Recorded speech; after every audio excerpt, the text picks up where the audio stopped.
In this video, we will see to check the number of digits in a terminating decimal.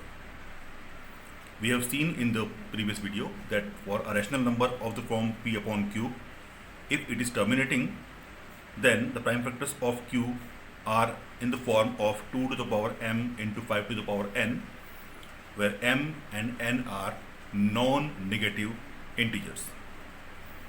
That means m and n can be either 0 or greater than 0.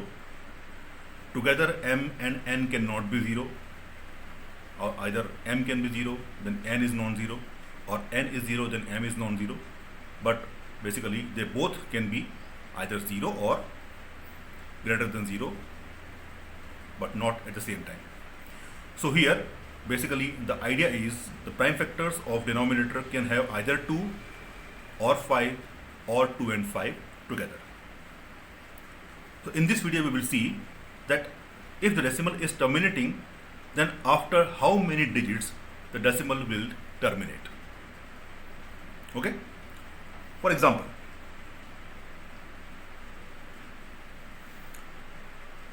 suppose we have a number like 11 upon 8. Okay? So if we are trying to convert this number into a terminating decimal, then we will have to convert this rational number into an equivalent fraction where the base should become the power of 10. Okay? Let me explain it to you. 11 upon 8 can be written as 11 upon 2 into 2 into 2, that is 2 cube. Okay. Now, if I have to convert this base into the power of 10, a multiple of 10, then in that case, the 10 requires 2 and 5 together. Okay. So here we are going to use the law of exponent. X to the power m into y to the power m is equal to x into y whole to the power m. Now, as we know that if the base to be 10, then prime factors of 10 are 2 and 5 both. Any multiple of 10 should contain the prime factors of 2 and 5 together. So here we have the base as 2 cube. So if we have to convert this 11 upon 2 cube into an equivalent fraction, then we will multiply it by 5 cube upon 5 cube. Now why we are doing so? Because 11 into 5 cube upon, now we have 2 cube into 5 cube can be written as 11 into 5 cube upon, we can write this number by using this law, x to the power m into y to the power m is equal to x into y whole to the power m. Therefore 2 cube into 5 cube can be written as 2 into 5 whole cube. Therefore 11 into 5 cube upon, it becomes 10 cube, that is equal to, now if you multiply this number 11 into 5 cube means it is 125 upon 10 cube means 1000. Okay. Therefore this number, when you multiply this,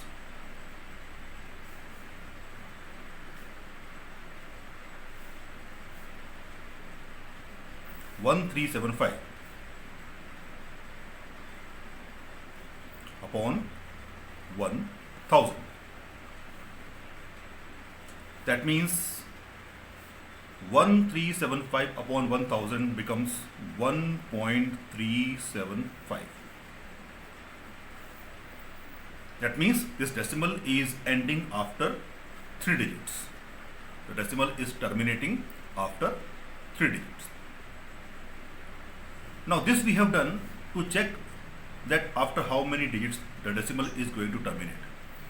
But if we want to do it without converting all these things into the base of 10 or multiple of 10, then we have to see only the base, the denominator of the given rational number.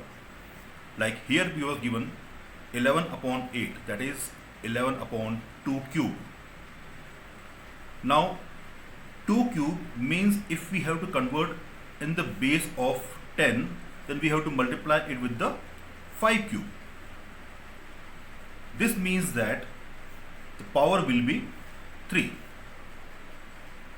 So looking at the power 3, we can judge that the decimal is going to end after 3 digits. This whole exercise we have done just to check that how the decimal is going to end after 3 digits.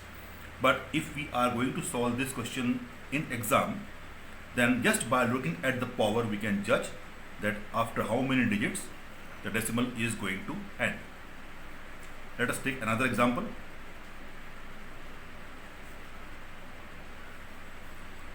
Suppose this time we have a number as let it be 13 upon 50. Okay. That means if we write this number in the form of 13 upon, the prime factors of denominator is 2 into 5 into 5. Okay, which is equal to 13 upon 2 into 5 square. So here, just by looking at the power 2, we can say that the decimal is going to end after 2 digits. But how it will end after 2 digits? For that, what we can do, as we have seen that we are going to convert the base in the multiple of 10, and for that we always use this law of exponent, in which x and y, which are basically 2 and 5, should have the same power. Okay, like here I had 2 cube, so I multiply it with the 5 cube.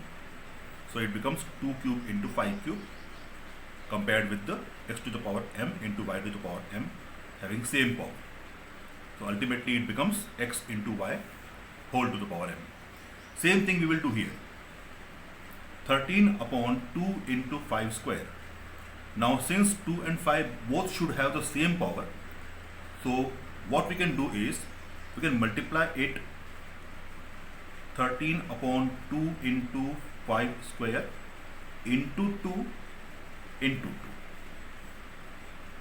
So by doing so, it becomes 26 upon 2 square into 5 square. Okay, that is equal to 26 upon 2 into 5 whole square. Once again, it has come in this form by using same law. That implies 26 upon 10 square, which is equal to 26 upon 100. Now since 100 contains 2 zeros, so we can plot the decimal after 2 digits. So the number becomes 0.26. Okay. So as I told you earlier that just by looking at the power, we can check that how many digits will be there in terminating decimal. So for this thing, we have to check the power of 2 or for power of 5, and by looking at the power only, we can compare, we can check, and we can confirm that after these many digits, the decimal is going to terminate. Okay. Now we have to make one thing sure in this case, that if we are given 2 and 5 both in denominator, then the larger power will be the answer. Like you can see here, we have 2 into 5 square. That means 2 having power 1 and 5 is having power 2. So second power, 2 power will be our answer. That means decimal will end after 2 digits. We cannot answer it for the power of 2 because it is a smaller power. So the answer will be always given for the higher power. Okay.